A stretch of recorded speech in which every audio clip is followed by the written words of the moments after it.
Delegasi sipil Lebanon dan Israel mengadakan pembicaraan langsung pertama dalam beberapa dekade. Pertemuan itu digelar di markas pasukan perdamaian PBB UNIFIL di Nakura sebagai bagian pemantauan gencatan senjata antara Israel dan Hizbullah, Rabu 3 Desember. Utusan khusus Amerika Serikat untuk Lebanon, Morgan Ortagus, turut menghadiri pertemuan itu. Kehadiran Amerika menandakan meningkatnya tekanan untuk melucuti senjata Hizbullah dan menstabilkan kawasan. Sehari sebelumnya, Ortagus juga melakukan pertemuan dengan pejabat Israel, termasuk Menteri Luar Negeri Gideon Saar, dan dilaporkan sempat bertemu Perdana Menteri Benjamin Netanyahu. Pemerintah Israel menyebut pengiriman delegasi sipil ini sebagai langkah awal membangun dasar hubungan dan kerjasama ekonomi dengan Lebanon. Lebanon menyatakan siap berunding dan menunjuk mantan Duta Besar Simon Karam sebagai ketua delegasi. Beirut juga telah diberitahu bahwa Israel menambahkan anggota non-militer dalam delegasinya. Pertemuan ini dianggap sebagai langkah awal menuju kemungkinan dialog lanjutan, termasuk upaya Amerika mendorong Lebanon agar masuk dalam kerangka perjanjian Abraham.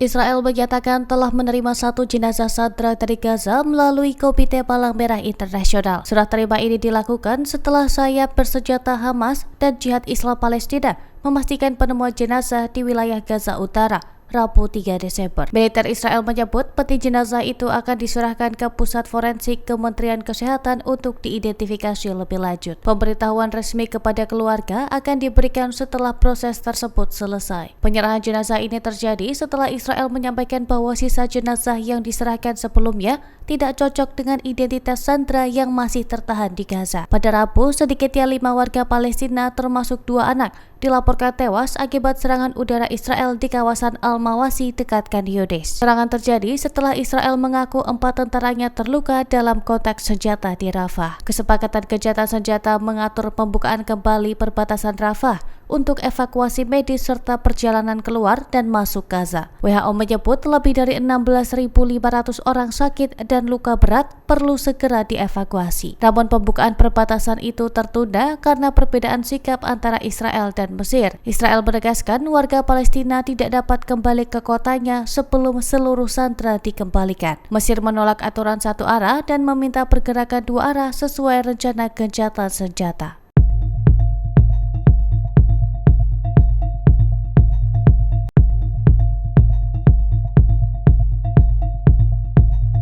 Israel kembali menerima satu peti jenazah yang diklaim Hamas sebagai salah satu dari 2 sandera yang dinyatakan meninggal di Gaza. Jenazah itu diserahkan melalui Komite Palang Merah Rabu 3 Desember. Militer Israel menyatakan jenazah akan diperiksa di Institut Forensik Nasional Tel Aviv. Pengumuman identitas akan diberikan setelah proses identifikasi selesai. 2 sandera tersebut adalah Ran Fili, petugas polisi Israel berusia 24 tahun, dan Sutisa Krintalak, pekerja asal Thailand berusia 43 tahun. Keduanya diyakini tewas pada serangan 7 Oktober 2023 lalu. Hingga kini, Israel menerima 23 jenazah sandera warga Israel serta 3 jenazah sandera asing. Israel menuduh Hamas sengaja memperlambat pencarian jenazah, sementara Hamas mengaku kesulitan menemukan jasad sandera di bawah reruntuhan. Lambatnya proses ini juga menghambat fase kedua rencana damai Amerika yang mencakup penarikan pasukan Israel dan penyusunan tata kelola Gaza pasca perang.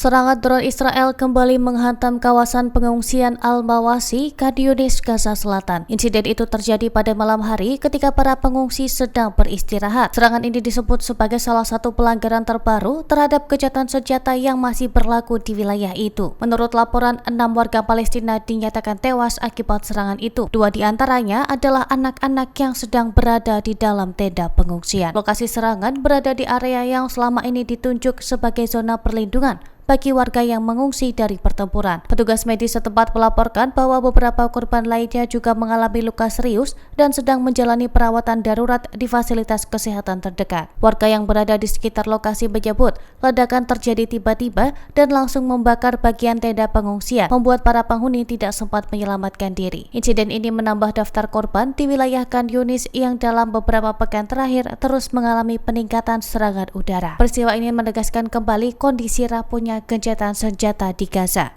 Rabu 3 Desember.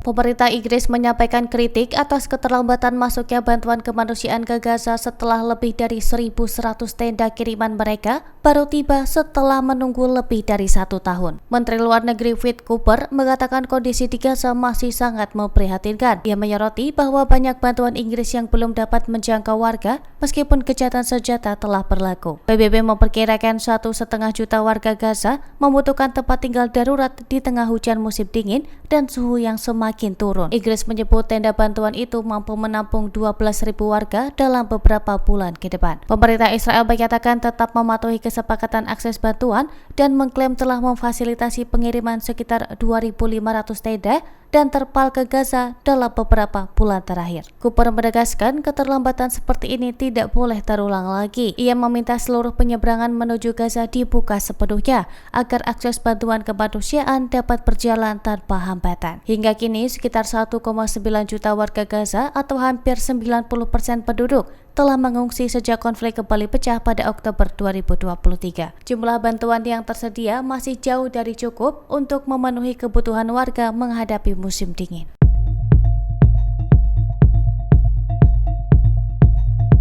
Download Tribun X sekarang, menghadirkan lokal menjadi Indonesia.